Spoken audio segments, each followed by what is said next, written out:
आगामी निकाय चुनाव और उसके बाद फिर लोकसभा चुनाव को लेकर बहुजन समाज पार्टी पूरे जोर शोर से तैयारियों में जुट गई है। इसके लिए खास रणनीति भी बनाई गई है। निकाय चुनाव की तैयारी में पार्टी अपने सभी सांसदों को उतारने जा रही है। हमारे साथ में इस समय बसपा के प्रदेश अध्यक्ष विश्वनाथ पाल जी हैं। उन्हीं से जानते हैं क्या है रणनीति, क्या है तैयारी। अध्यक्ष जी, जानना चाहेंगे किस तरह से निकाय चुनाव में सुन रहे हैं कि जितने आपके सांसद हैं उनको जिम्मेदारी तय की जा रही है, सबको फील्ड में उतारा जा रहा है।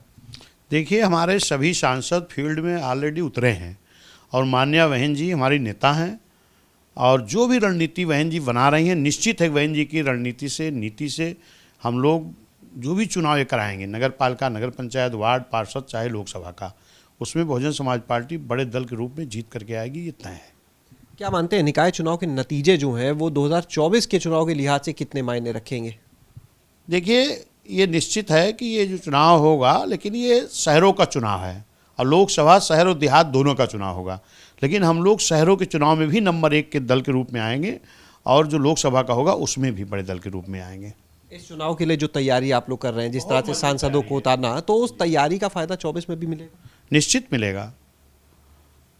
भाई चुनाव है, जो भी चुनाव हम जीत के आएंगे, जैसे अभी हम 10 सांसद जीत के आए हैं तो उसका लाभ तो हमको मिल रहा है, आगे जो भी चुनाव होगा मिलेगा जी। अच्छा, एक सवाल, आप लोग तैयारी में जुटे हैं, दूसरी तरफ अभी समाजवादी पार्टी के राष्ट्रीय अध्यक्ष अखिलेश यादव जी का एक बयान आया। वो कहते हैं कि बसपा के जो प्रत्याशी, जो उम्मीदवार होते हैं वो भाजपा के कार्यालय में तय होते हैं। बड़ा आरोप है आपके ऊपर। देखिए, ये तो सरासर गलत है।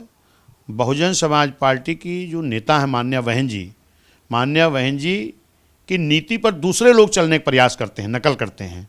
और बहुजन समाज पार्टी की जो रणनीति है, जो नीति है, उस पर हमारे वर्कर काम कर रहे हैं, हम सफल होंगे उस पर।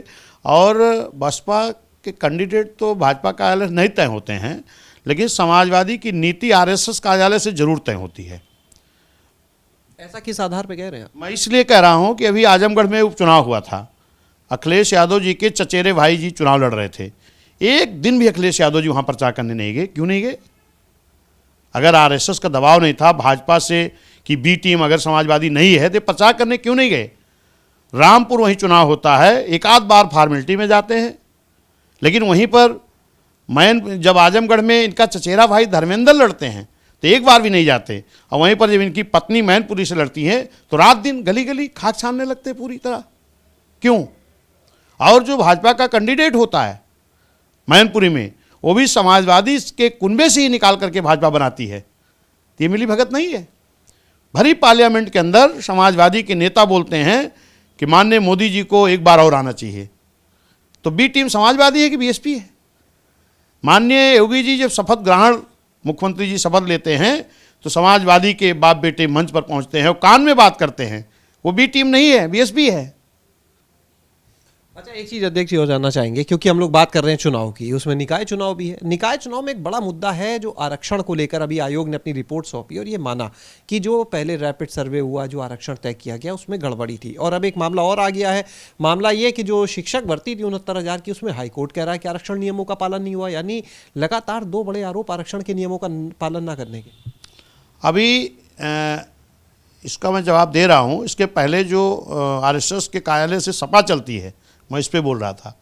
अभी आजम खां इनके बड़े नेता हैं और वहाँ के और कई नाम इस तरह रहे हैं, जैसे आपके नासिद हसन जी रहे, इरफान जी रहे, याकूब कुरैशी जी रहे। ये समाजवादी के बड़े नाम हैं और इनको ऊपर जब फर्जी तरीके से उत्पीड़न हुआ तो यही समाजवादी के लोग हाल लेने नहीं पहुँचे आरएसएस की नीति के नाते। भाजपा जो है, इसकी नीति मान्य बहन जी बनाती हैं। बहन जी की रणनीति पर बीएसपी चलती है, लेकिन समाजवादी आरएसएस की नीति पर चलती है या आरएसएस के कार्यालय से चलती है।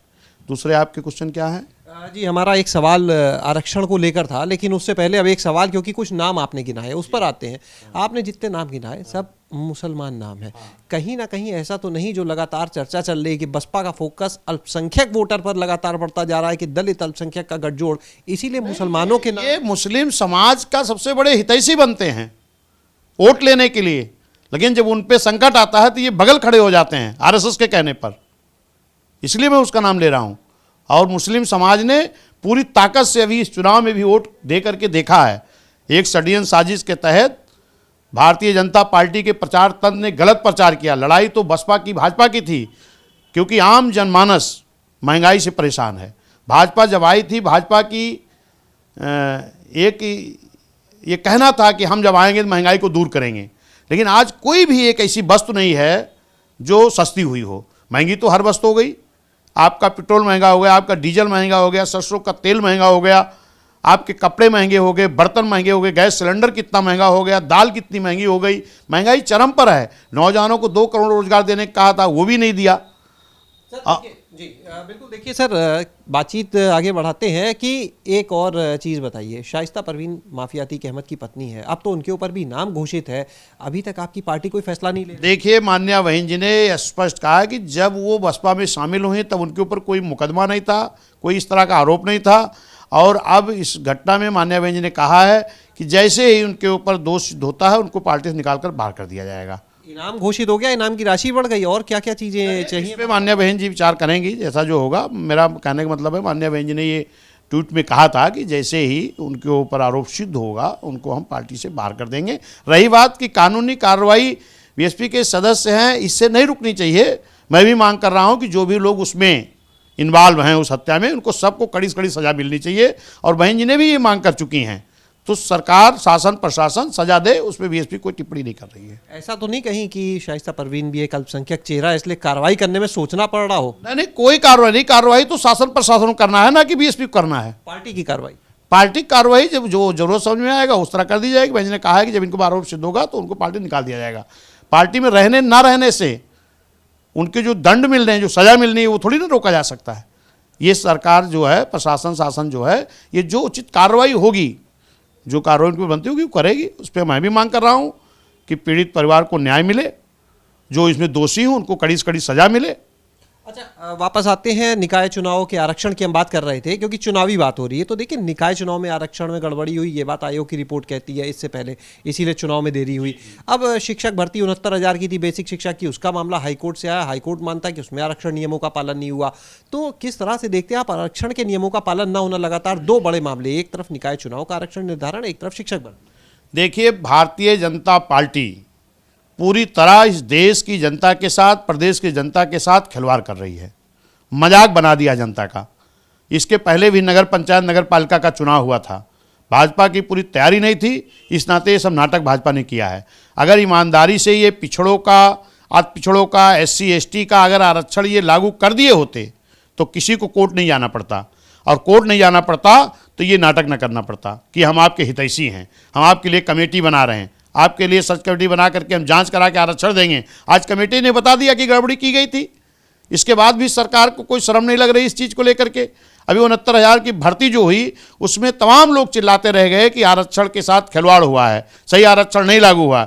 लेकिन जनता के साथ ही भाजपा आम जनता के साथ खिलवाड़ कर रही है। उसमें भी अभी कोर्ट ने बोला है, कोर्ट ने कहा है कि 69,000 की भर्ती में भी भारतीय जनता पार्टी के द्वारा गड़बड़ी की गई है। तो ये हर जगह गड़बड़ी कर रहे हैं। और अभी ये कह रहे हैं कि हमने माफियाओं को सरेंडर कर दिया, माफिया प्रदेश छोड़कर भाग गया। फिर ये दोनों कैसे हो सकता है? अगर माफिया साइलेंट हो गए होते तो ये दिन दहाड़े हत्याएं क्यों हो रही हैं?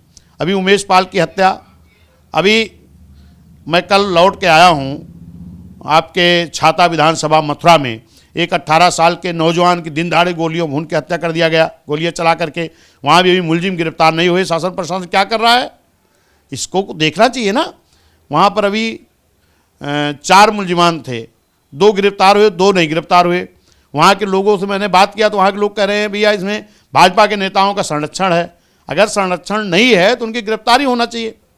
अच्छा, एक सवाल और लेना चाहेंगे कि नवरात्र का अवसर है, इस मौके पर योगी सरकार ये कह रही है कि देवी मंदिरों में दुर्गा सप्तशती का पाठ कराया जाएगा।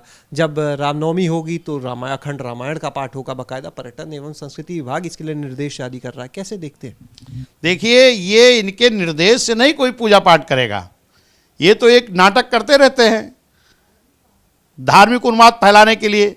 भाई मैं कह रहा हूं, ये भारत देश विभिन्न धर्मों का देश है। संविधान में सभी धर्मों के लिए जगह है।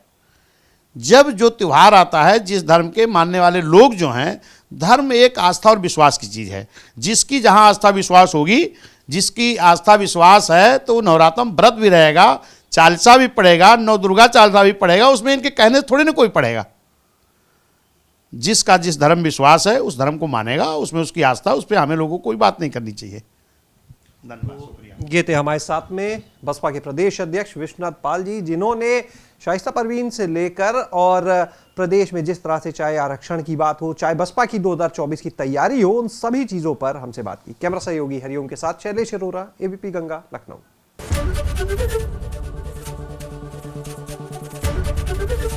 एबीपी गंगा, खबर आपकी, जुबान आपकी।